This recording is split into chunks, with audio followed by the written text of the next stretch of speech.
Greetings and grand afternoon, family. Queen Common Sense coming back to you from the Chi Town, holding it down. Remix to the Kakalaka Sticks, y'all. Ooh, I got something for the family. Okay, got something for the family. Animated Insanity Revisited, baby. Yes, ma'am and sir. Now, we talked about that last scene and everything, right? So we gonna do a little remix, like I did, from the urban to the country, remix to the sticks. We gonna do an animated insanity remix to the life coaching arena, okay, and the marriage business arena. Sound familiar? Black Mamba Marceau and Tinkerbell Tisha are still at it, honey. I don't know. But first of all, let's rewind. Let's take that back, wind this back just a couple steps. I hope everyone is doing well.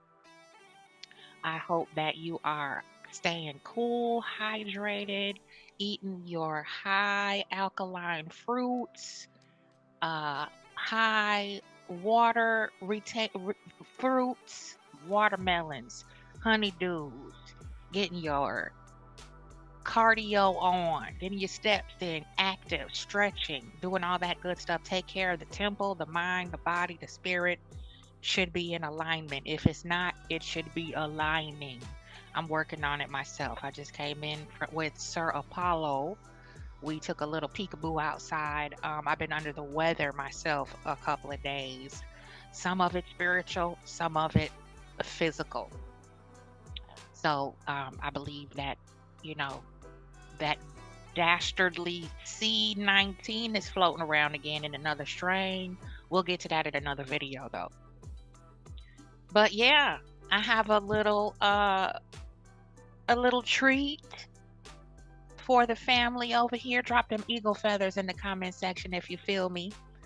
Hit that like, share, please subscribe if you have not already, and if you care to bless the channel, that cash app will be Queen with a W, QWEEN 1971. And this is about an hour long little interview here now.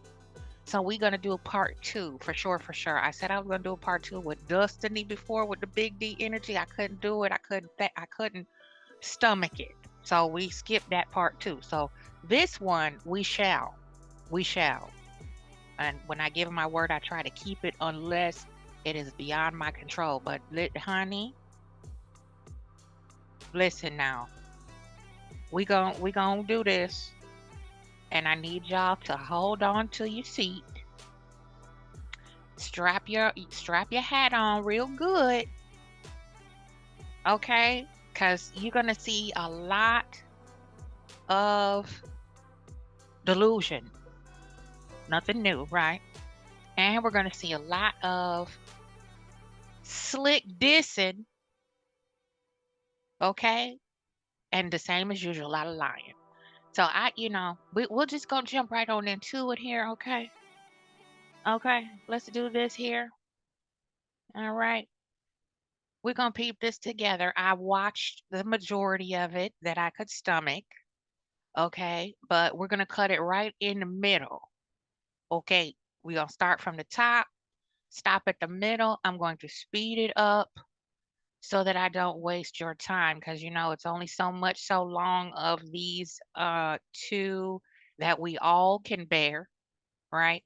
So we're gonna do like we do when we have extended videos and interviews and such. We'll speed it on up, and you know how I'm gonna do. I'm gonna jump in and do what I do. Let them know. Check up from the neck up. All right. These is just my opinions and my views that don't represent anything concerning own or Love and Marriage Huntsville. These are my own express individual opinions for critique and entertainment purposes only and educational purposes only. So let's do this.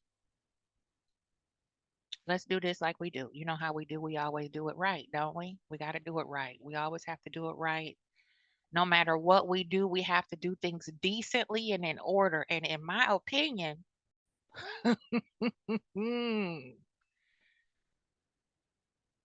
this is not decent, nor is it in order, nor is it truthful. Okay, so we have come across a new little channel here. Her name is Bonica Wilson. It's called The Business with B.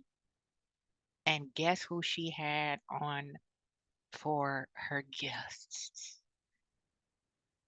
Episode 3, Marriage Business Mondays with Bonica Wilson.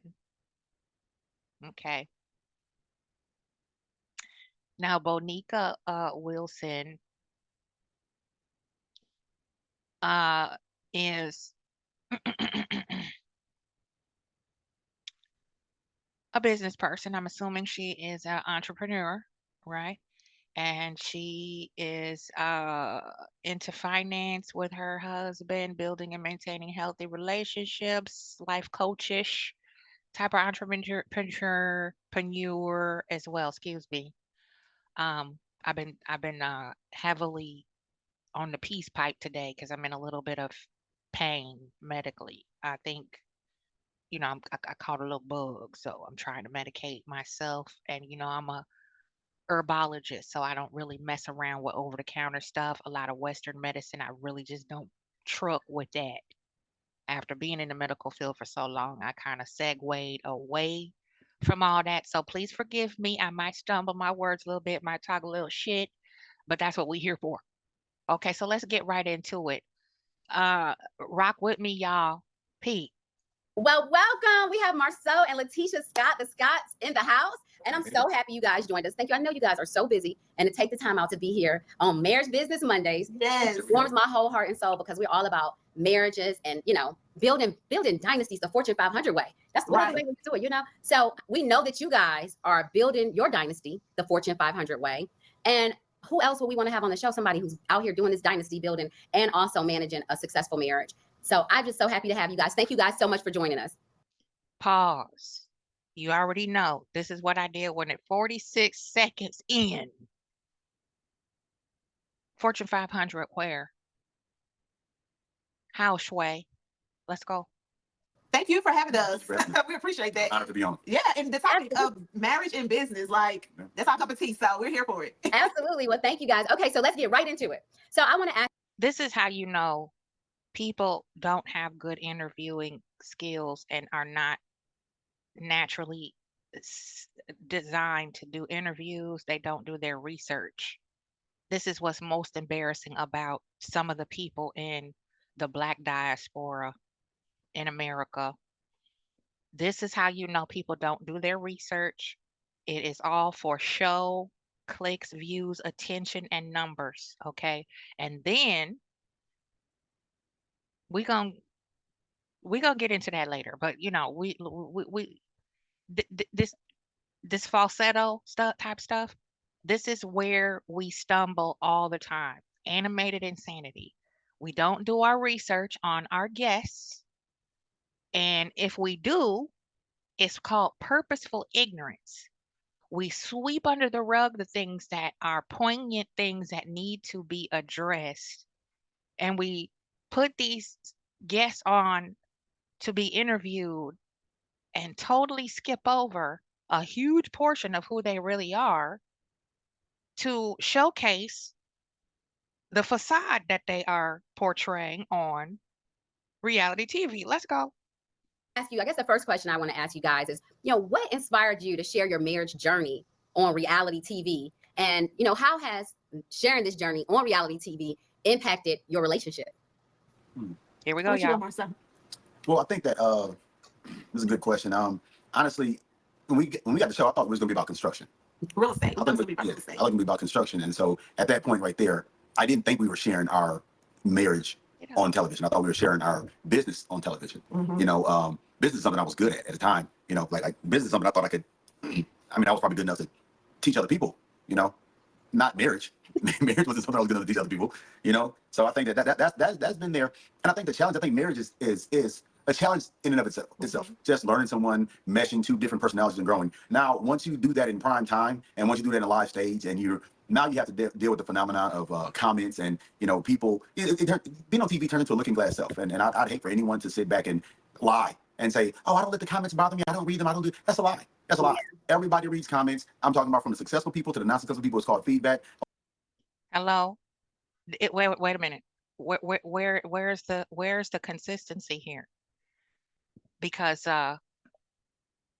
don't we remember when the blackout started? For those of us who are participating in the blackout, wasn't it the batshit crazy comments? And he was scrolling through Instagram, reading the comments, and telling Tisha don't read the comments, but he was reading the comments, and he was bringing the millimeters in, trying to make a storyline out of the comments the millimeters were making. Okay. First it was I don't read the comments. Now everybody reads the comments. Let's go. Obama reads comments. The White House reads comments. Trump. Everybody don't read. God don't like blasphemy. That's the comments. You know what I'm saying? So it does. And the challenge is to not allow that to enter into your marriage and be a factor. But I think the challenge of it is, dealing with other opinions and dealing, is battling the edited character you are on a show with, the full person that you are in your real life. Yeah. Exactly. Yeah. Go ahead, Tish. And I was going to say, like, the good thing for us is that we had a strong foundation before reality TV. So I think that played a major part too in our marriage, just really making sure you have Here goes the gaslighting, y'all. Buckle up now. that solid and strong foundation in the very beginning before you allow the cameras to come in, because you get so many opinions about your marriage and about you and your businesses. So that foundation is extremely important. Yeah. People are seeing that little tiny snippet and got so much to say about all that you guys are doing on a daily. You guys are doing this marriage thing 24 hours a day, and they coming in filming for an hour or two. Right. And people they're blowing up that one moment of time. And I'm sure they're cutting out all the great things in the marriage. Right. Which is why we as viewers, consumers, clickers and viewers, streamers paying for subscriptions to stream and view the show or not, okay, we do our digging. We want to know why are you fronting? We see this, but the receipts of your work are not matching up to what the hell we see on the show. Okay, let's go. Right. That's not messy enough. They don't want that. They want the messy. Well, I think that's the biggest challenge. The biggest challenge is knowing that I said that, but not like that, or we said that, but not like that. And it's really, it's really if you care, and you have to put, what I have to learn with TV and marriage is that I have to look at television, look at what people see and say, hey, you know what? That character, that's Marcel, that character, that's Tisha. I understand how you feel in that character. I mean, at times, Michael Keaton played Batman. Right. But he's not Batman. And Batman's not a real person, And so once you edit a person and take half of what they said and different things and just different actions out there, you're really distorting that individual. That's so true. Right. Well, I want to go back to something that you started. That's why it's so important to keep it all the way a band. Cameras off, cameras on. Wax on, wax off. Consistency is key when it comes to reality TV. If I'm wrong, y'all hit me up. Let me know. If I'm off balance, if I'm off in left field, hit me up in the comments. Tell me I'm wrong. I want to know. Okay. We all don't have to agree. That's what makes the world interesting. So let's go. Buckle up, y'all. Hold your hat. Keep your feather in your hat. Now it's gonna blow it back. With Marcel, and that was the whole idea of highlighting the business, the construction piece, the real estate business. That's what you guys do, and I think that's what you originally thought the show was going to be about. So let's talk a little. But you did not have a construction real estate business when you came on the show. That construction and real estate business was a branch of Holt and Holt at the time. You had Zippo, okay? And the birther of the genius who was half of Holt and Holt, Melody, Empress Van, helped you build that construction contracting business from the ground up, sir. Okay, that's why they called it Love and Marriage Huntsville, because they wanted to showcase Black excellence and love and marriage with couples who were building, moving, and shaking in the community. You did not have that construction company when you were invited to the show. Okay, let's go. A little bit. First of all, you guys have been married how long? Going on 18 years. This year will be 18 years in September. Right. Yeah. Oh, y'all got married in September. My birthday. What day? September Second. 2nd. 9-2. Okay. Okay. My What's your birthday? birthday. The 18th. Oh, okay. Virgo. Virgo. Virgo, yes. So, okay. So you guys, my question for you guys is, and 18 years in the marriage. And I'm just thinking about my own marriage. We've been married 24 years in August. Uh-oh, go ahead. What? Hey, and let me tell you, about 18 of them was rough. So, Okay. and I mean, we really started thinking about our marriage from in a business perspective, probably in the If 18 and 24 years of marriage is rough, maybe you didn't marry the right person. I'm just saying. Because I had a 15-year marriage, okay? And 14 of them hoes was rough. The best year was the year that we decided to split. Okay, let's go.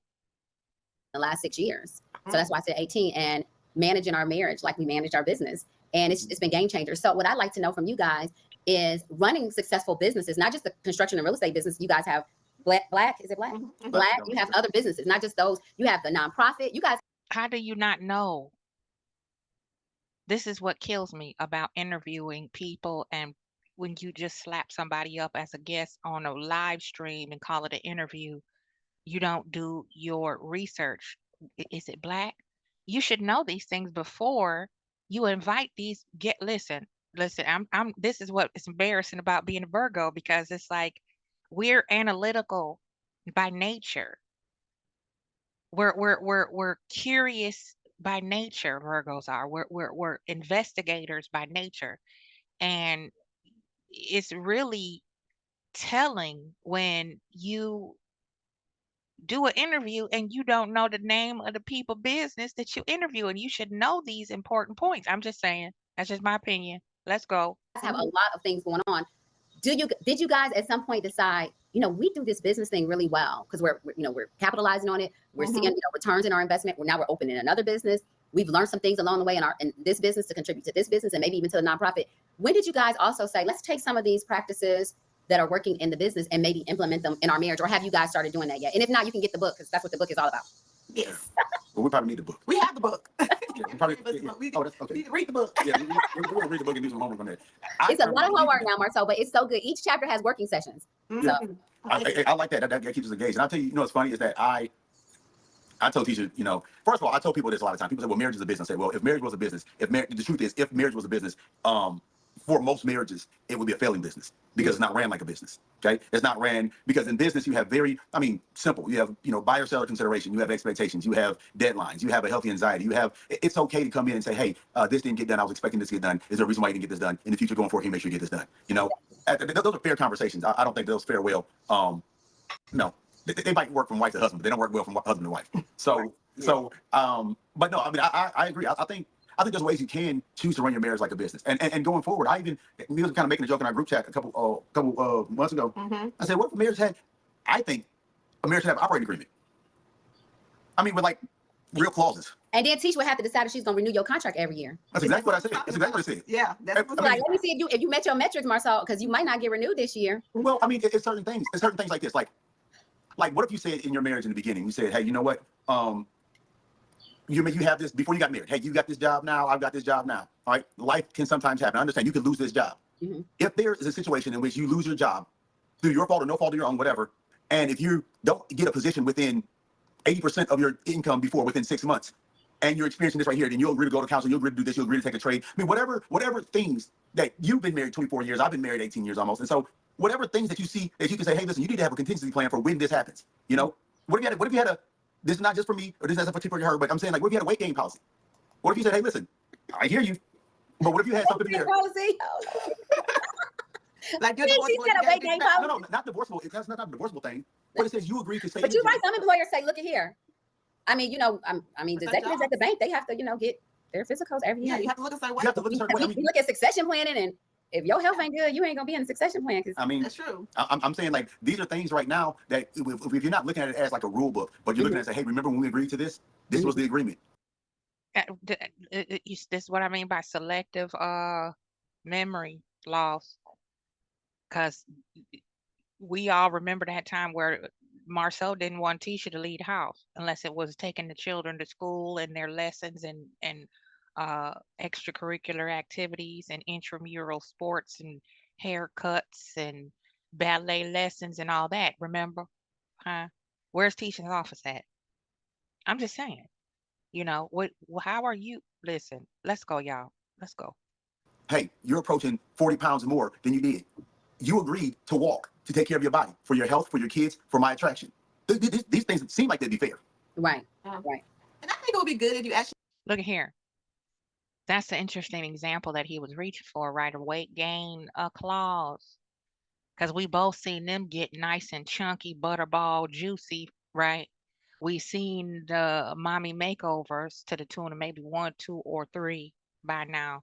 Okay, we already know that there's smoke and a little embers burning of rumors of infidelity. Okay, we all quite understand very well how this particular individual is a very poor impression on any faithful husband. Okay, we know how he infiltrated and sabotaged that dumbbell Martell to get a side chick and encouraged him to do so in an ever so backhanded fashion. Let's go. I'm be quiet. Actually did go into a marriage looking at it as like a business. Especially because your marriage certificate is a contract. Like you're signing this marriage certificate, which is a contract. But I had no idea when I first got married at 24 years old what 5 years will look like down the line or 10 years will look like down the line. And I do feel like that is something that couples should look at when they first decided they want to get married. Absolutely. No, Absolutely. thank We you. were 24 when we got married as well. Yep. And your babies, you have no idea. I mean, What? I'm looking at my child now. I'm like, my child at 24, I can't even imagine a child get married. Like you have no Right. maturity. Like, but in my mind at 24, I was so mature and so ready. And you're right, Tisha. We're totally different at 24 than who I am about to be 50. Right. I mean, I am totally different, but which is why I love the idea of you and you guys talked about it. Marriage is a contract. And if you have just some alignment, like core values. So the book is, Marcel, core values, what's your mission? What's your vision, goals, objectives? Do you have some measurement and metrics in place? To your point now, I don't necessarily say I'm not going to renew my husband's contract each from year to year, but I do say, look, there are some metrics. And for us, like we talk about in the book, being a helpmate or dead weight. I'm either a helpmate, helping you, inspiring you, moving you along, giving you wings, or I'm a dead weight.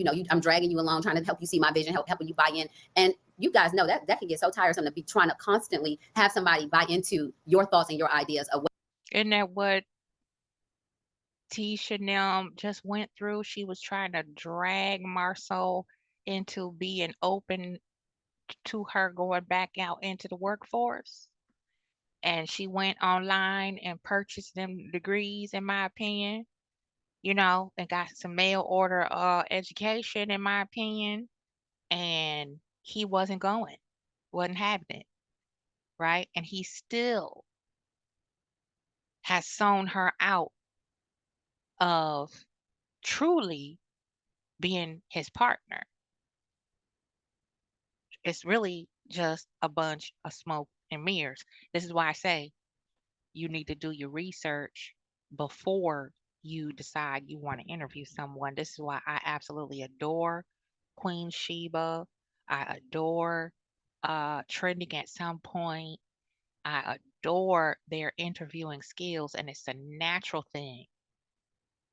You have to do your research, just like investigative reporting. That's why they call it investigative reporting. You're supposed to go digging for facts and information that is otherwise hidden, covered up, disguised, or just unknown. Hmm? That's why it's important to know your subjects before you put them on to interview. Let's go. We almost halfway there. We're going to do 12 more minutes and we're going to spin the block on this one because this is a long one. It's a total of 50 minutes and 23 seconds. Okay. So we're going to do about 12 more minutes of this. I'm going to wrap it up in a nice little bow like I always do because I don't want to be before you long. People got stuff to do. If you working, driving, whatever, you can listen to this while you cleaning up the house, doing the dishes, or walking the dog, or whatever like that. There, okay. Here we go. Let's jump back in. Here comes the nasty for just slick dissing. It's coming, y'all. what things should look like and be like, for your relationship. And so we talk about that, but and then kind of going back to this whole strategy in the marriage, like the business. Do you guys talk about like priorities and vision and a strategy for the marriage in alignment with the business, or do you try to keep, because you are so tied to each other because you work together, you're building this dynasty together, do you try to keep the marriage and the business at bay? It's kind of separated so that you kind of have that boundaries. No, you know what really got us to thinking about the marriage and the business is really when we start when we got a family trust. And once we got a family trust, that's when we start having to take a look at the different businesses. Actually, I'll go a step further. Be careful, Marcel. You talking about a family trust now? Don't you listen? Zen Gardens, them, they want their money. Okay, you didn't pay into your unemployment stipend like you supposed to. You owe that insurance money to the tune of almost 20 racks. Okay, you. Well, I want to know where this damn family trust is. I want to be able to just have one out, just pull it out of the blue sky and clean out of left field. You got a family trust now. Okay, be careful. Watch it. Further. It's like even a conversation we had a couple of days ago. And so I'm a general contractor by trade. Mhm. So I'm the the actual builder of like the apartments, hotels, whatever. All right, and now residential. Tisha's a developer. All right. And so she's the developer, and she went to school. She got her master's degree in commercial real estate development, and so she's on the development side. So how we interface when they say we work together, we really work together as Tisha comes in and says, "Hey, we want to develop this plot of land." We both may acquire the land, but now she's the face of the marketing. Does any of this sound familiar, y'all? You see the plagiarism of personalities going on here. You see the blueprint, trademark violation over here. I'm telling you, if I didn't know any better, I would think that Melody is renting all kind of free real estate up in both of their head. Okay, even 4 years later, the audacity, y'all. You see this? Melody is the plug. Still gave you a whole place setting to come and try to build your own legacy for your family and pulled you out of the gutter. And now I can't stand this, y'all, when people talk about something that I have shared and in good faith, in genuine, earnest effort to say, look, I really want to put you on, right? Check this out. Rock with me right here. We gonna do this, and you can come up from here. That way, you and your family can get stable, and you don't never have to pop no more popcorn ever again. You never will have to scrape gum off the bottom side of the armrests in some movie seats again. If you rock with me right here. 4 short years later, here these people are talking out of both sides of their neck like they just strolled up on the cast on the set with all the clout. Am I missing something, y'all? Let's go. Pro forma, the property metrics, how is this going to work out? And I'm coming in the cost of the building, and you just putting in infrastructure and actually doing that work right there. And so we just got into a residential house the other day, and we had questions about, we just had a discussion like, hey, how's this working? Because it looks like you're promoting Scope, but we're promoting, Scott Development. And so we was like, well, you know what? Because this is a development and we're the owners of it, then you're promoting this and I'm promoting that. So it's fun to see how this thing that we have, where it's really who's driving at what time. So sometimes she's the driver and I'm the passenger. Sometimes I'm the driver, she's the passenger. But it's not a we're not both hands on the wheel kind of couple. I love that. I love that because We all know you don't damn let Tisha drive Nothing. Nada. Tisha is a backseat bunny. Okay. She don't drive nothing. Okay. We all know that Tisha don't drive nothing but them cheering to school. Okay.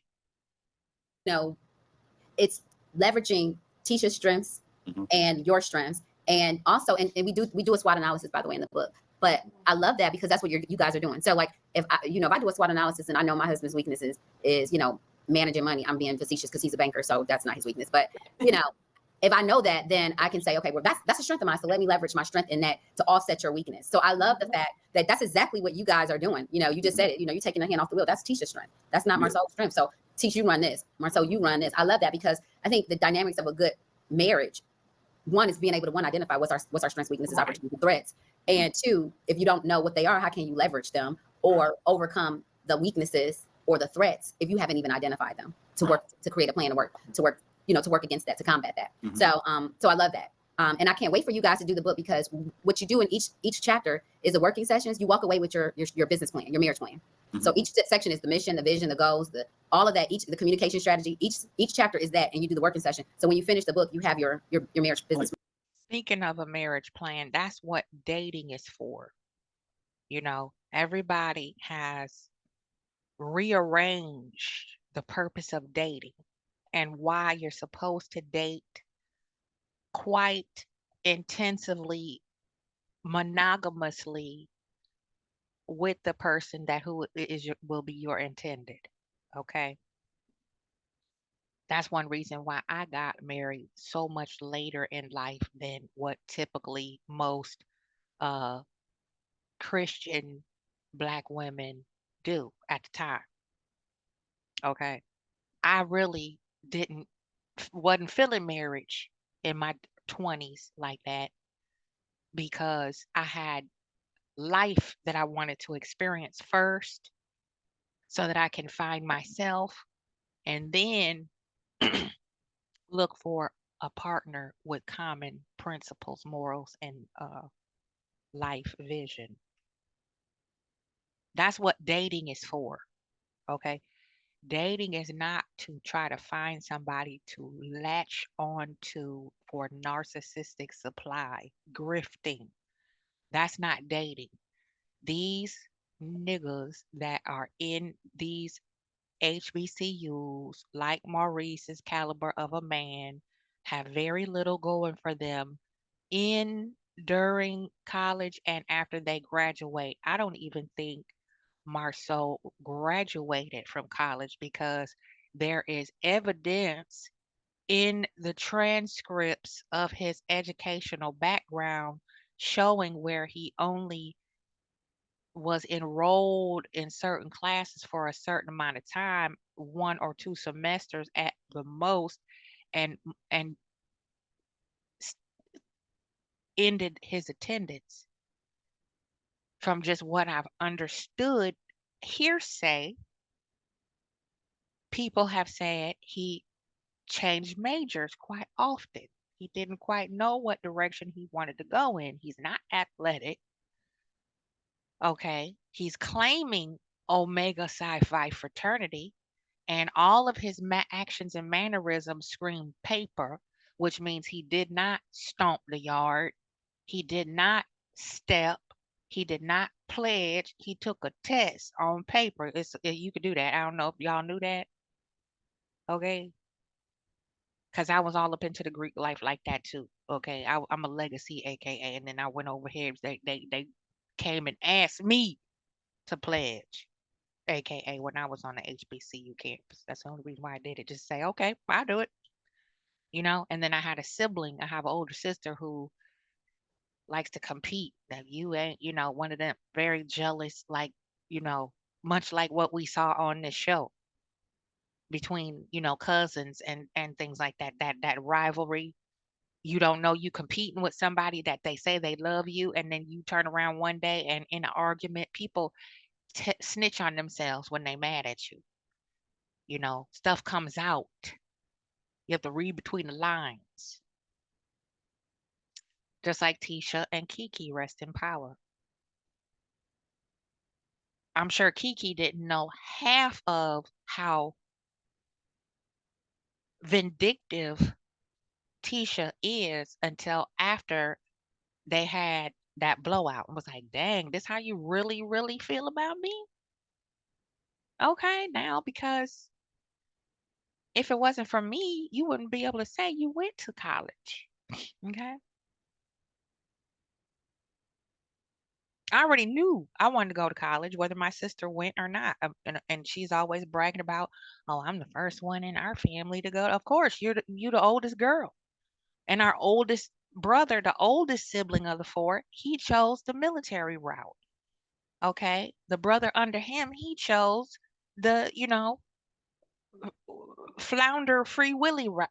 Just he just floundered until he figured it out.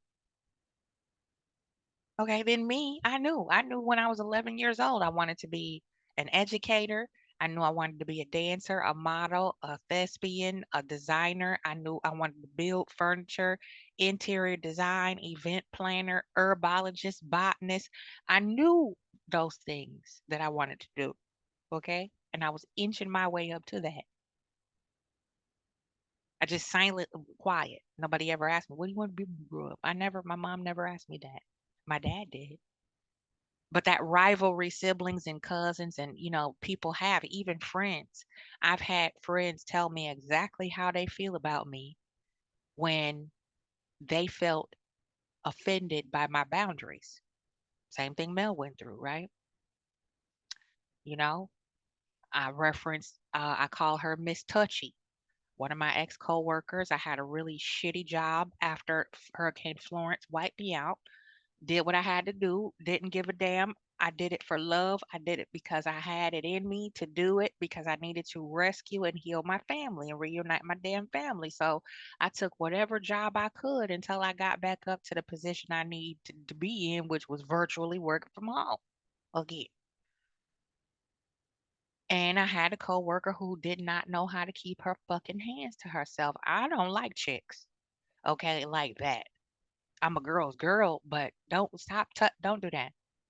You know, my daughter can touch and hug and kiss on me, my grandbabies, you know, if you're very close to me, we're very close friends and then you already family. So I don't know you like that. Don't be putting your hand on my knee, pat me on the back, coming up poking and touching on me and shit. Okay? I don't like that. And if you keep doing it, then that tells me you don't respect what I've said to you. If I have to repeat myself to an adult, that's just how I operate, okay, in live and in color. Don't touch me. Okay, that goes for males or females. Keep your hands to yourself. And we was approaching COVID at the time too, so I was double high alert. That don't stop touching me. You know, please don't startle me because I have PTSD and I have a reflex. So if I pop you in the mouth because you playing, don't call the police. Okay, or if you scare me and I respond out of thinking I need to defend myself, don't cry. Okay. So she wouldn't respect my boundaries. So one day I had a really rough day. She came up behind me while she was eating her lunch and just poked me in my ribs. And it scared had my earbuds in, yo. And I turned around and I was like, how many times do I have to tell you to stop touching me like that? Stop doing that. I've asked you, it's like 4 or 5 times now, don't do that. Her excuse was she had food in her mouth, so she couldn't talk. I said, easy enough, swallow it and talk, you know? So later that day, I got wind that old girl, was a little salty about that. I find that odd because, you know, we at this big age, you ought to know. If you're not that familiar with somebody, you don't get that you don't get that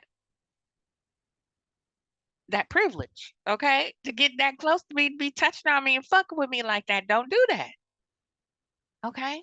Just don't do it. I don't give a fuck what your excuse is.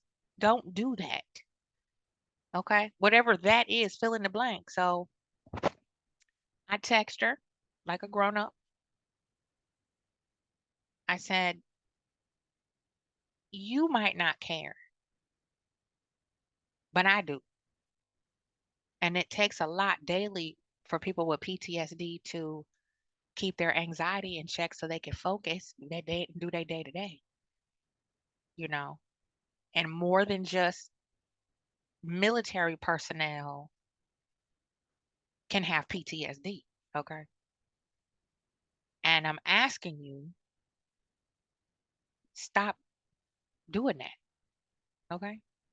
She texts back this big long paragraph, how I was coming at her crazy and whoop de whoop. I was like, you know what? Some people get it, some people don't, some people don't want to get it, okay? So that was that. Block, delete. It was over with. She couldn't understand why I blocked her. I said, if I have to keep explaining the same thing to you over and over again, that tells me you don't respect what I'm saying. You're not listening. You might have heard me say it, but you weren't listening. It didn't resonate with you. So I can't fuck with somebody that does not listen to me about my boundaries.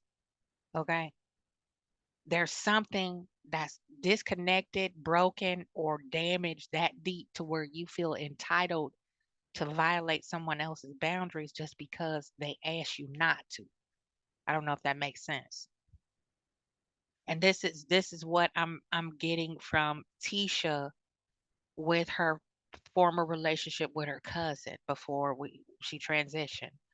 Tisha loves to violate people's boundaries over and over and over again for attention, just like she did with Mel.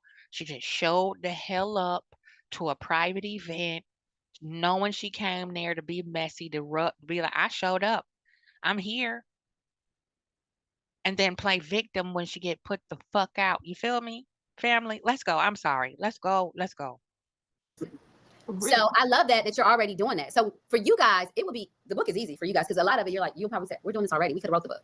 You know, a lot of this we're doing already. So as we're talking about strengths, I have a question for you, and that is, so can you guys tell me about an experience or a moment where your marriage, where you had like a memorable moment in your marriage that you feel like that moment, that situation really was an opportunity for you guys to strengthen your bond, to strengthen your marriage bond because you went through that together.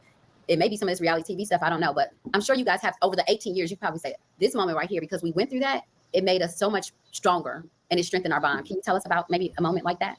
Yeah, I would absolutely say the reality TV show, because one of the things we said is that our marriage has never been tested before. And so this show really did test our. You mean to tell me, listen, did y'all hear that? You heard it. Y'all heard it.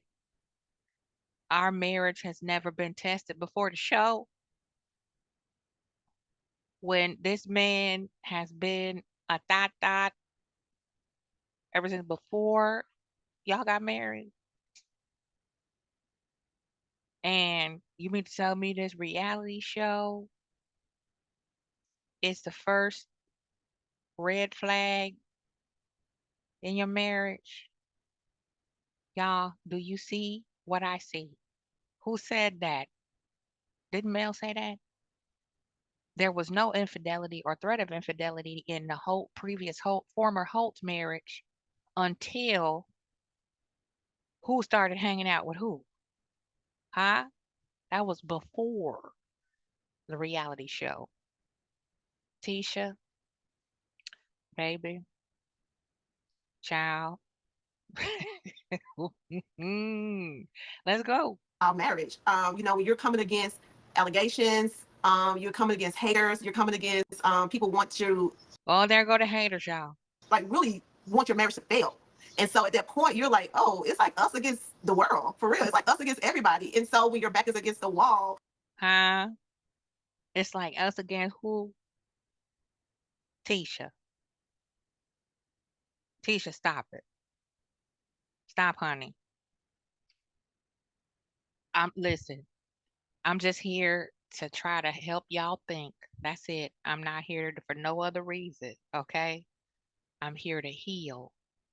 I'm here to bring clarity, huh? Understand when you're being gaslit, okay? This is not Memorex. This is live, y'all. You heard her say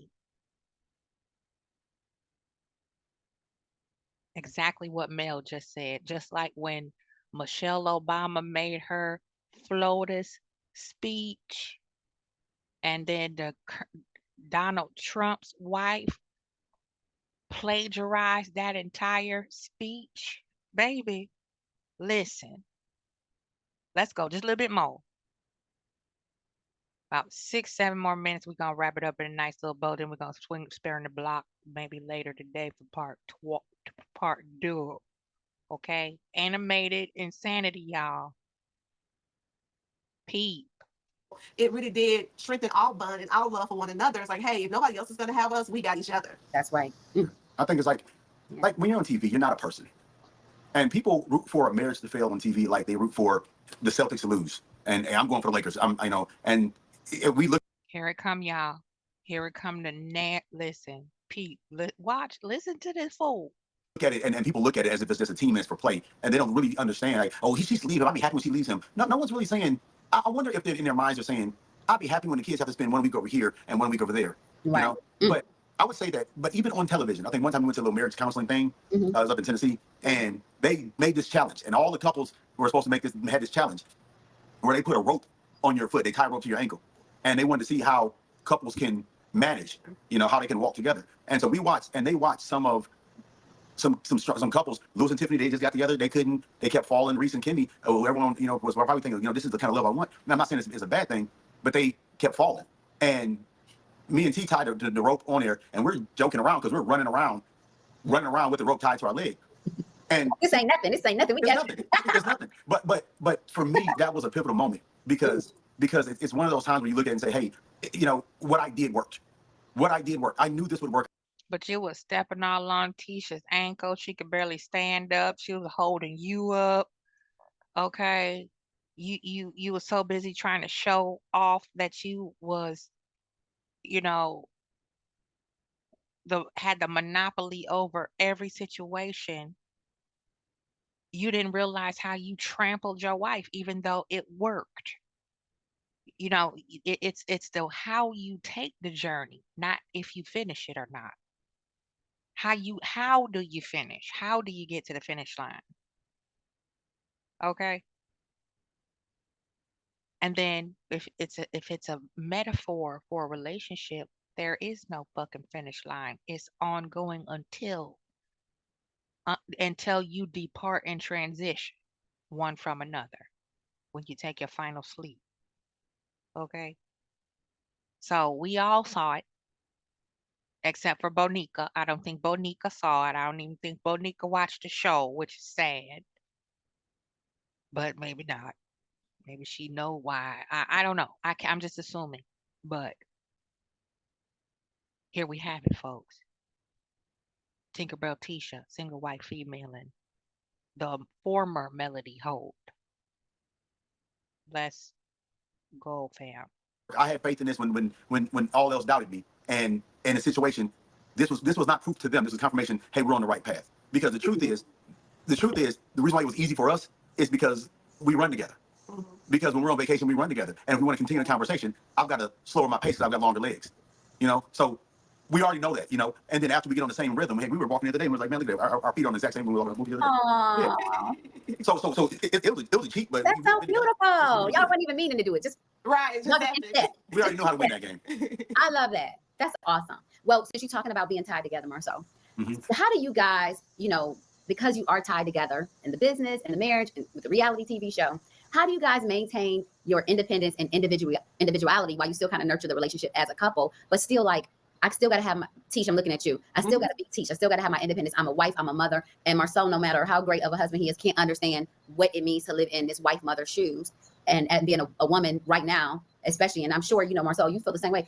there's no way she can understand being a black man in America right now. As much as I can tell her about it, she doesn't walk in these shoes. How do you guys maintain your individuality, your independence, but still like have your bond and still have that safety area for the relationship? Oh yeah. Well, I mean, I think we compartmentalize really well. That's, I mean, one thing I do, and I would say that probably one of my strengths is that I compartmentalize. Like I know where my jurisdiction ends and I know where others begin. And it seems as though like I'm You see this gaslighting? You compartmentalize. How come you always up in everybody else's business then? How come you can't stop comparing your value, uh, great value marriage to the former Holt's marriage? Why are you comparing how you did the rope race to other couples at the, it wasn't a competition. Why is everything compare and contrast to a placebo outside of your marriage then? Hmm? very particular about how I want things and how I'm going to do things. One of the fortunate things about me in business is that I studied business in college. I owned my own business when I was in college and was successful at that, in that. But I've also been an employee of large companies. You hear him lying, y'all? He owned his own business while he was in college. Where, John Boy? Been an employee of startup companies. I've been the manager of different things. So I've experienced business on a lot of different levels. And so I can be a very good employee. I'm the kind of person that likes communication, clear, respectful, and factual to the point where you can come in and say, hey, this is what you didn't do. This is what you did. This is what I'm expecting. Let's get this done. You know? And if it's logical and it meets the expectations of what I'm supposed to do, then I just fall in line and do it. So with that being said, it's like for me, that's the easy part, compartmentalize. That's what the hell you signed up for when you got married and became a husband and a father, is to fall in line and do it. Why does your partner, if y'all sewed up so tight, have to beg you like you her overseer to go back into the workforce? Because you just happen to be their dad. You don't have three children, you just happen to be their dad. And you think that a father should not care for and love on his own children while their mother, your wife, goes back out into the workforce to sharpen up her skills and update herself and keep herself current in the professional industry cipher of her choice. When teachers text, hey, can you send me the blueprints for this right here? Hey, hey, did you follow up with this person right here? Hey, did you get this right here? We do have our challenges when it's poor communication, but across the board, I mean, I write a rent check to her. Yeah, Black. So we own the strip center that we're in, and Black writes a rent check to Infinity Properties, and Scope writes a rent check to Infinity Properties. Yeah. So these are things that, I mean, when I say hands down, I can compartmentalize and put things in the right order. No, that's a teacher. And even when inside the business, they'll tell me all day. If it's a manager, I'll say, no, that's a GM question. That's this question. Because I don't even want nothing more on me than I can handle. So no, that's a teacher question. That's awesome. Yeah, I think it's really good when you have Including your kids. You don't even want your kids on you more than you can handle, even though that's what you signed up for when you got her pregnant before y'all were married. You married her and then had two more. Okay. And some allegeds from what the streets are saying up there at Bessemer. Now, let's go a little bit more.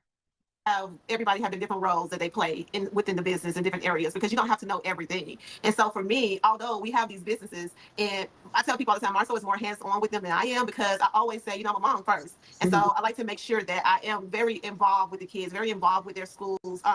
Why we don't never see that involvement with children in the schools and stuff like that. Now, Melody did not show that either. However, she did make certain she talked about it on camera, like with our lovely star tennis player. Okay, over there with the M&M chicken piece nuggets.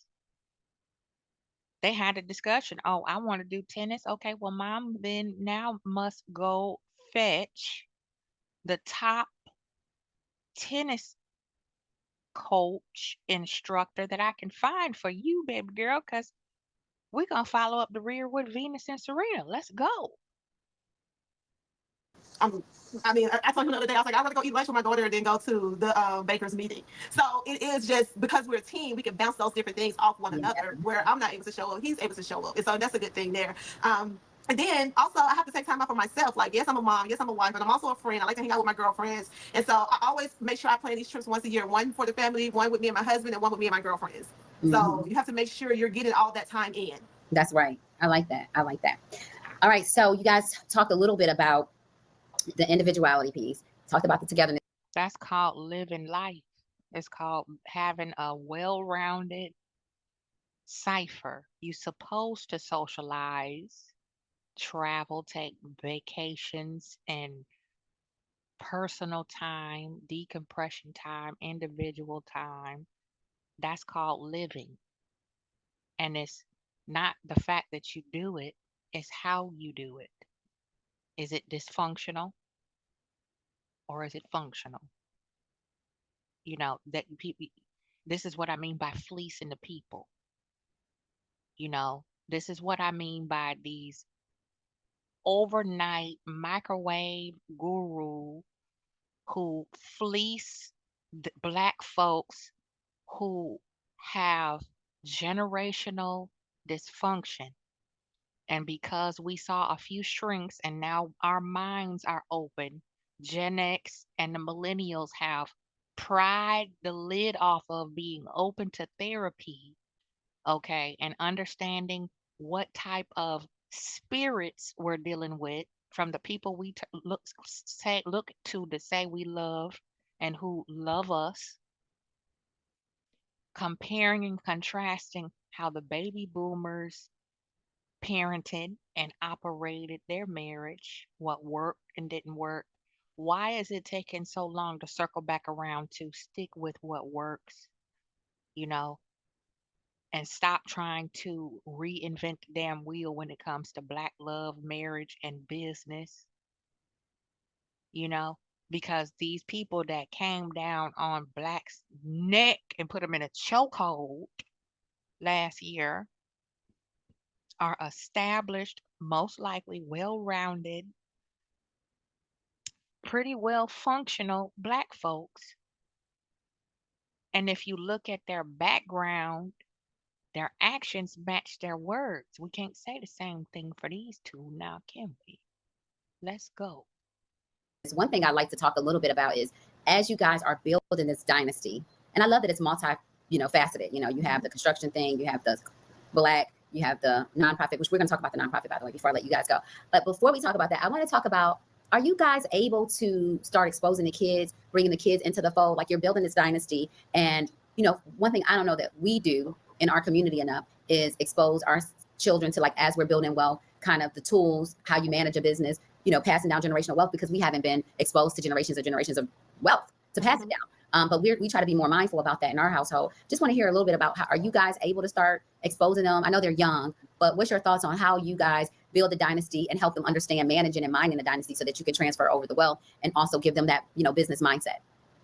Yeah, so we have our oldest son is 17, and we have two younger daughters. And so, of course, because we're entrepreneurs, we're always talking about the different steps in entrepreneurship and just talking to our kids about that. But not only that, I started a business with my two daughters, Mason and Mila. They have their own LLC, and they have a hairline.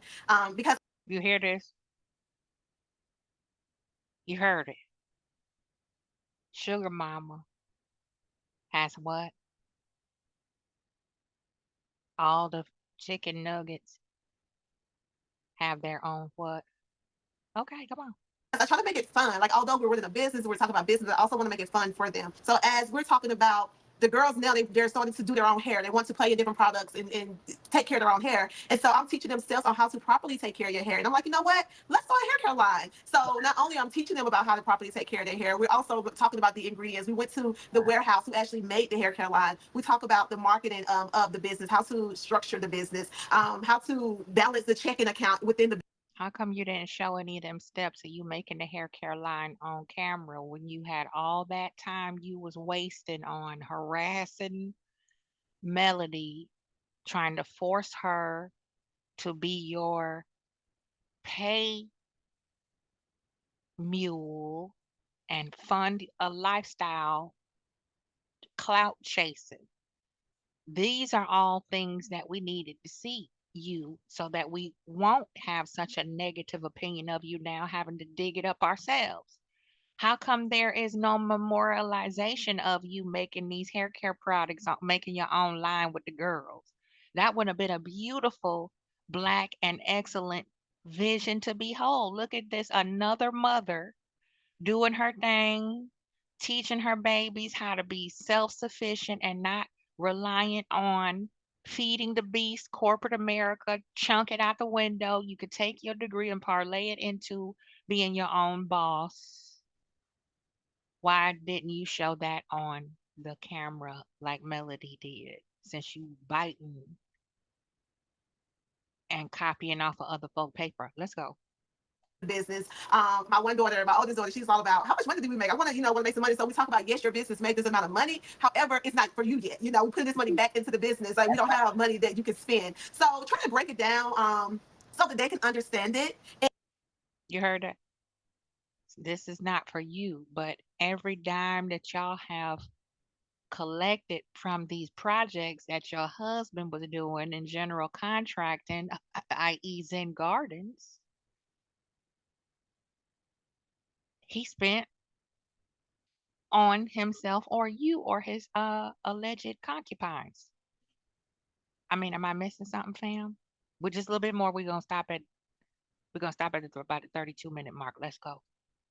And we just really just try to expose them to what we're doing. They're in the field with us. We go look at the house, and when Marcel is talking to the contractors, they're there listening to us. And so yeah, I think that's a major part of what I do with them. And I think another aspect of it is the SWOT analysis when you look at your kids. Because my oldest son, he simply doesn't want to be an entrepreneur. Oh yeah, no.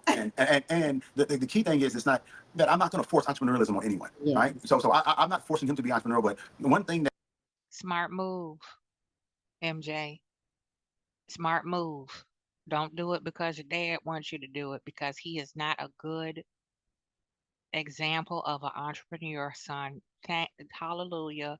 Now that's we gonna press pause there. We're gonna put a sticky note at the min 28 minutes and 34-second mark. After that is when it starts to get quite a little bit more interesting with the slick dissing. See, Maurice is just getting warmed up now. It takes him a little minute to see how far he can push it with the interviewer. And Maurice is far from slow. He dumb, right? But he's not slow. He's quick with it. Okay, he's very sneaky. He's savvy and clever, but he is just not intelligent, as we very well know. So we're going to press pause right there. Y'all tell me what you think in the comment section. Do you see the deflection? Do you see the gaslighting? Do you see the blatant lies that we have been highlighting ever so heavily throughout? Let me know what you think. I'm going to be out. Know that I love you. Continue to love on and pour into you. Okay? Don't let anybody ever make you discount yourself. Okay. I had to learn that the hard way. And I grew into that in my late 30s. I began to quickly wake up and see where my stumbling blocks were. And it was the hardest thing to accept that my family, my mother, was very, very jealous of me. And she saw me as her competition. So from there, at 31 years young, I had to slowly distance myself from my own mother. Generational curses of spiteful envy, dysfunctional, bitter, unhealed trauma passed down through the womb to our children. Okay, MJ is a curse breaker. in my opinion, from what I see. Let's go. I'm going to talk to y'all on the flip. Part two to come might be today, tonight, tomorrow, depending on how I feel. I'm fighting off this virus here. I hope it's not the sea, but we shall see. All right. One love, everybody. Continue to stay blessed, prayed up. Okay. Open the window, sage the house. Make sure you are specific in what energies you wish to exit and what energies you wish to manifest. Until next time, folks. Peace.